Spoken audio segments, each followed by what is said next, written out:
الذهب رايح على فين؟ الذهب بيرفع تاني اهو. في عز نزول الذهب كنت بقول للناس اوعى تبيع ذهبك، اوعى تبيع ذهبك بخساره.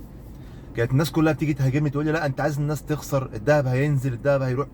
ايا كان الذهب نازل طالع، انا اشتريت ذهبي بسعر عالي خسرت فيه، ما ينفعش ابيعه بخساره. اصبر سنه اتنين لحد ما الذهب يزيد وبعد كده ابيع، سواء ان انا اجيب الفلوس اللي انا دفعتها في الذهب او ان انا احقق ربح. لكن ان انا ابيع ذهبي بخساره، كنت بقول للناس اوعى تبيع ذهبك. والحمد لله الذهب اهو في خلال يعني اقل من شهر ونص رفع تاني وبيرفع. وهو طبعا مش الصعود اللي هو خلاص يعني هيعدي، لا هو برضه بيصحح وبيرفع بعد النزول الكبير اللي كان نازله. في كل الاحوال بعدها لك تاني، اوعى تبيع ذهبك خسران. اوعى تبيع ذهبك خسران الا في حاله واحده، لو بتشتري اصلي تاني والاصل ده سعره هيزيد معاك وهيكبر وهيغطي لك خساره الذهب.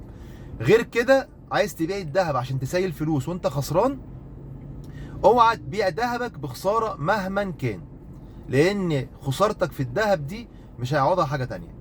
فانت طول ما انت مش محتاج الذهب، مش محتاج الفلوس دلوقتي، خلي الذهب معاك، هيزيد بعد سنه اتنين تلاته، هيزيد في الاخر وهيغطي الخساره بتاعتك.